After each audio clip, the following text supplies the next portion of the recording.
Cher Père Noël, je vous écris cette lettre avec un retard intolérable. Nous sommes déjà le 3 janvier et je me doute bien que vous ne vous attardez pas à répondre aux lettres des enfants durant vos vacances bien méritées. En tout cas, l'an passé, avec un retard de 7 jours, vous ne m'avez pas répondu. J'en fus d'ailleurs bien triste, alors que j'avais pris la peine de vous envoyer ce courrier par la poste. Peut-être serait-il judicieux que j'adresse cette lettre à une personne inconnue vivant sur cette planète. Peut-être que ça lui ferait plaisir de recevoir un courrier authentique adressé à une personne aussi réputée que vous. Cher Père Noël, je crois que j'ai été vraiment sage cette année. En tout cas beaucoup plus que l'année dernière. Vous qui êtes de nature surnaturelle, et par définition un être bienveillant, il est fort probable que vous et Dieu, s'il existe, ne fassiez qu'un.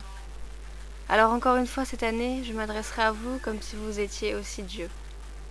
Cher Dieu, j'ai donc été sage cette année, ou du moins ai-je fait de mon mieux pour l'être. Mais il y a une chose dont il faut que je vous parle, une chose grave. Les personnes qui liront cette lettre ouverte pousseront sûrement un soupir de lassitude exaspérée, mais je n'en tiendrai pas compte, je vous expliquerai pourquoi après. Cher Dieu, cher Père Noël, vous devez certainement être au courant de ma venue chez Pierre l'été dernier. Selon vous, était-ce une bêtise ? Un manque de sagesse évident ? Je ne sais pas, mais je sais que vous comprenez pourquoi j'ai fait cela. Il fallait que quelque chose se brise. Mais malheureusement, ce quelque chose ne s'est brisé qu'à moitié. Pourquoi m'avez-vous mis dans les bras de cet homme alors que je sortais à peine du collège ? Monsieur, il y a une chose dont j'aurais besoin pour être totalement en paix avec moi-même. J'aurais besoin que vous me révéliez l'âme profonde ainsi que la couleur du cœur de Pierre. Est-il noir, blanc, gris, rose, rouge, violet ? Est-il humaniste, tyrannique ? Est-il pur, est-il grand ? Est-il encombré de quelque chose de terriblement laid ? Vous savez, je me fiche des actes. Je me fiche de tout ce qu'il a pu bien faire de mal, volontairement ou involontairement. Je voudrais que les gens qui ont suivi mes histoires se rendent bien compte de cela. Tout ce qu'il a pu faire de blessant envers moi et envers d'autres, même les pires choses, m'importent totalement. Sans vouloir me vanter, je crois que je suis un peu comme vous dans ce domaine-là, Dieu. Je sais pardonner entièrement, de A à Z, sans la moindre rancœur ni rancune. Même si je suis en colère, une colère de chagrin, je n'ai pas la moindre haine envers Pierre, pas le moindre dégoût, la moindre amertume. Évidemment que si, j'ai de l'amertume et du dégoût, mais ce sont des sentiments qui pourraient s'effacer en moi en moins de 2 minutes. Il suffirait d'une chose, oui, d'une seule chose, pour que cette amertume qui m'emprisonne parfois disparaisse à jamais. Il suffirait que vous me montriez son cœur, et c'est alors que je pourrais être entièrement sereine. C'est alors qu'une très grande colère s'emparerait de moi, ou qu'une empathie génératrice me pousserait à lui porter une tape amicale sur l'épaule gauche. Voyez, c'est aussi simple que ça. Je sais que vous connaissez cela. Je sais que vous avez cette aptitude extraordinaire à pardonner aux êtres qui vous sont chers. Autrement dit, nous tous, êtres humains. Des idées bizarres. Le Père Noël pardonne les enfants qui ne furent pas sages, j'en suis convaincue. Et Dieu, dit-on, pardonne aussi les fautes des tyrans. Il leur donne une chance de se racheter. On dit sur terre que vous avez un grand cœur, et que, par-dessus tout, vous savez aimer. Moi, j'ai été mal aimée. Aimée d'une façon qui n'était pas adéquate par une personne que j'ai sans doute aussi bien mal aimée. Mais je l'ai aimée malgré tout. Non pas pour ce qu'elle faisait, ni pour ce qu'elle me donnait, mais tout simplement pour ce qu'elle était. Pour sa si belle façon d'exister, pour son cœur sachant aimer vraiment, pour son âme dont la sensibilité était extraordinairement touchante, pour sa vie qui me poussait chaque jour à lutter un peu plus pour un monde meilleur. Pour toutes ces choses-là et mille et une autres encore. J'ai connu une personne inestimable que toutes les personnes qui liront cette lettre ouverte ne connaîtront sûrement jamais. Une personne en or, unique, un père, un frère, un ami. Une personne que l'on ne peut pas remplacer par une autre.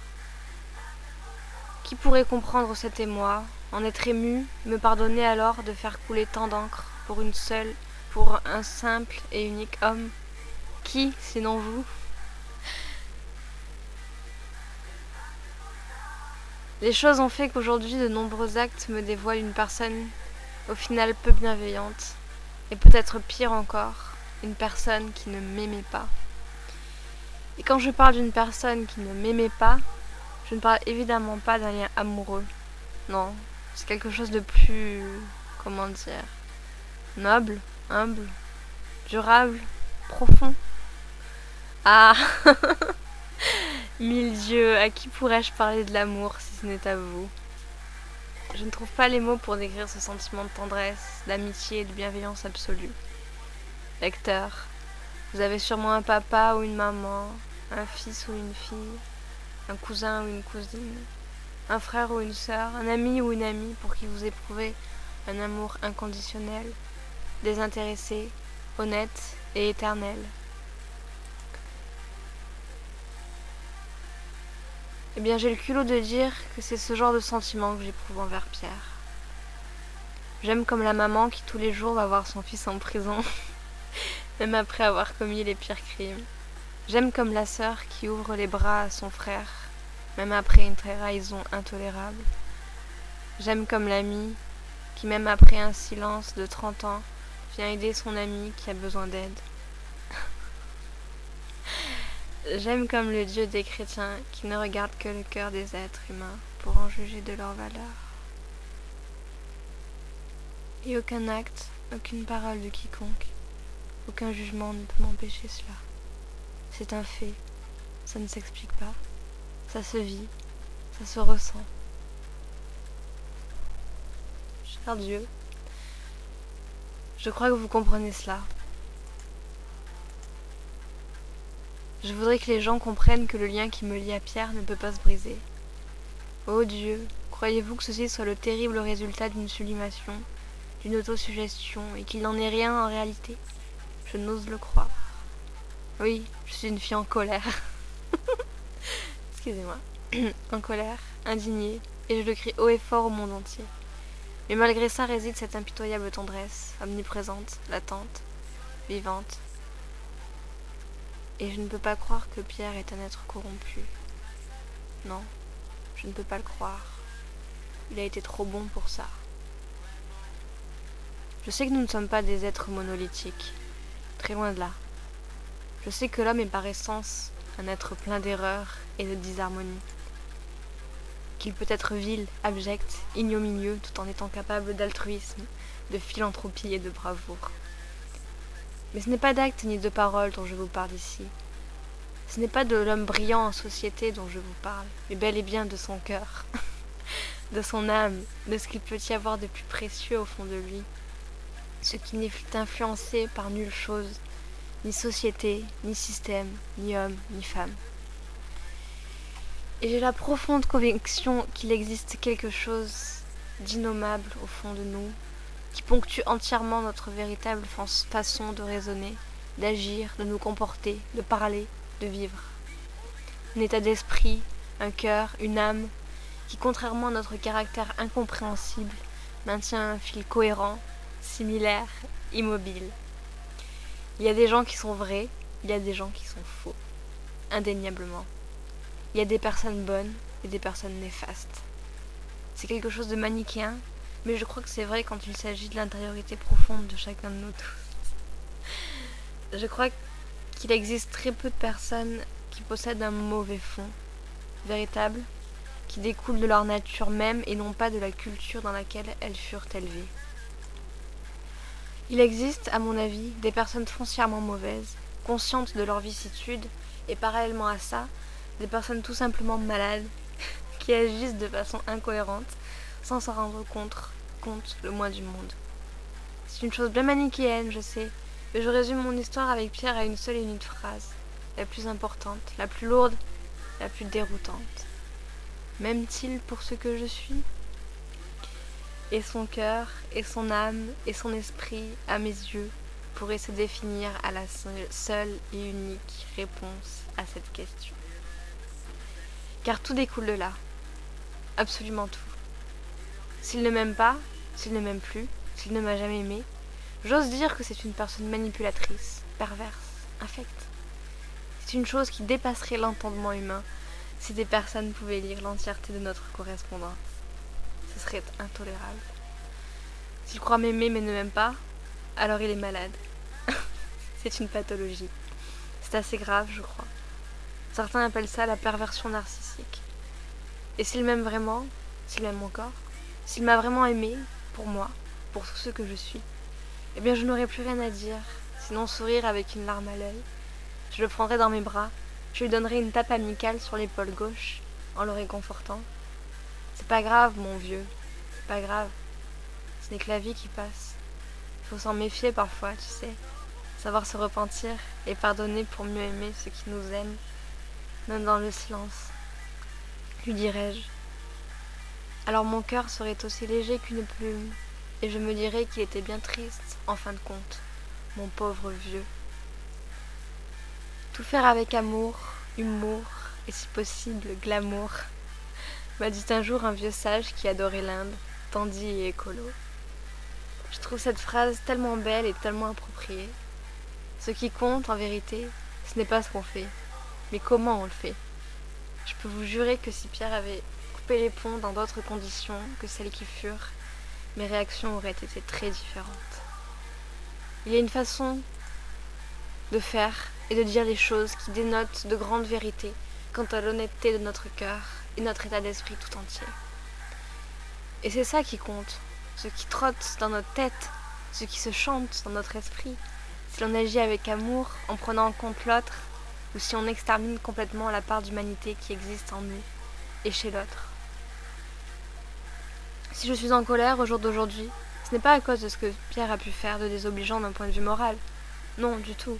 On a tous le droit de se tromper 100 fois dans sa vie, d'agir mal, de blesser 100 000 personnes sans le vouloir. On n'y peut rien, ça vous fracasse la tête, sans prévenir, et vous ne contrôlez plus rien. Mais ce qui est intolérable, dans ce genre de situation ingérable, c'est le manque d'honnêteté avec lequel on fait face à la situation. Quand on est démuni, quand on ne sait pas où on va, quand on a blessé, détruit, sali, eh bien on prend sur soi, on assume, et on porte la personne jusqu'au bout, pour l'aider à remonter la pente. Jusqu'au bout, on agit avec le cœur, quoi qu'il arrive. On agit avec amour.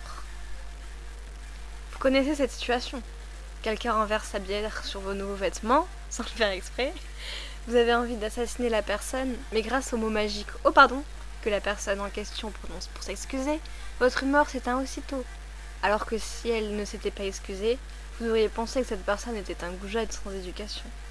Voyez à quoi les choses tiennent. Eh bien, je crois que c'est un peu la même chose ici. Il faut savoir demander pardon, mettre les choses au clair. Ce que je reproche à Pierre, c'est très simple. Je lui reproche de ne pas avoir prononcé les mots magiques qui m'auraient fait dire avec certitude que cette personne n'était pas un mal autrui. Je lui reproche de ne pas avoir agi avec amour et de laisser ainsi planer un doute sur sa sincérité. Je lui reproche tout simplement de m'avoir mal aimé. Alors, cher Père Noël, voilà ce que j'aimerais pour la nouvelle année. J'aimerais que Pierre soit un homme bon au fond de lui, un homme digne, intègre, humble, noble et enfin heureux. Au départ, je voulais vous demander de le punir, de lui envoyer la claque de la vie en pleine face, de lui rendre le mal qu'il m'a fait. Mais la vengeance est inutile. Elle ne mène à rien, elle ne fait pas avancer. Au contraire, elle rend mauvais. Alors je vous demande de rendre cet homme authentique et honnête avec lui-même et avec les autres. Non, en fait je ne vous demande pas de le rendre d'une façon quelconque. Ça n'a pas de sens. Je formule juste un souhait. Que jamais il n'ait cessé d'être authentique et honnête avec lui-même et avec les autres. Qu'il ait fait ce qu'il a pu. Je vous demande ça, Père Noël. Je vous demande de me dire un jour que cet homme est un homme bon. Que c'est un homme de cœur. Et qu'il m'aime alors pour ce que je suis et pour ce que je continue d'être. Qu'il m'accepte alors avec mes défauts et mes qualités et sache me prendre sur son épaule quand la douleur frappera. Et si tel n'est pas le cas, dites-le moi aussi, bien que ma souffrance serait intolérable. Mais comment pourrait-il ne pas être celui en qui j'ai cru? Cher Dieu, j'espère que vous ne vous ennuyez pas trop avec mes histoires. Je voudrais dire aux personnes qui liront cette lettre et qui trouve mes discours déplacés et redondants, que cette personne fait partie intégralement de ma vie et qu'il est impossible pour moi de me taire sur le sujet. J'ai des choses trop lourdes sur le cœur pour ne pas les écrire ici. Je crois que personne ne peut se rendre compte exactement de ce que j'ai pu vivre pendant ces 3 dernières années. C'est beaucoup trop émouvant, beaucoup trop fort, beaucoup trop violent, beaucoup trop dense, complexe, subtil.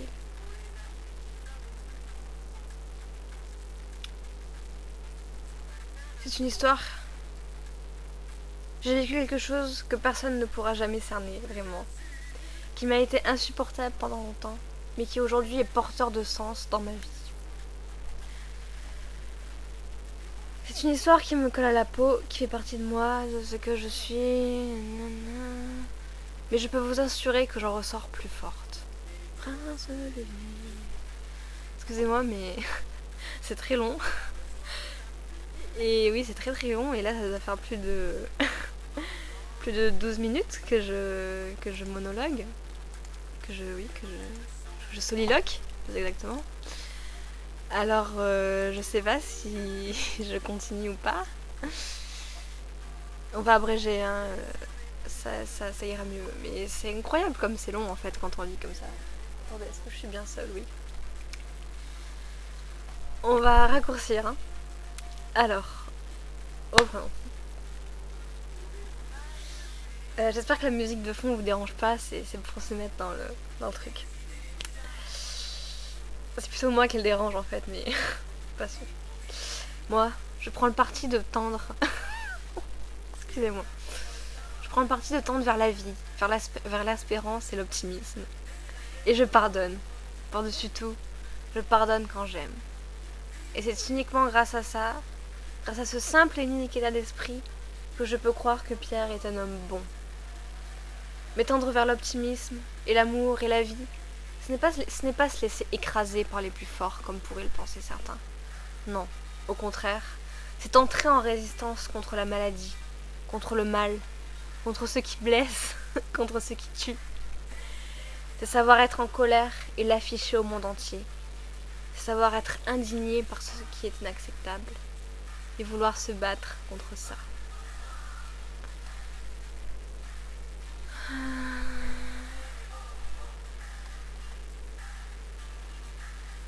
Cher Père Noël, je pense donc que j'ai été sage, globalement.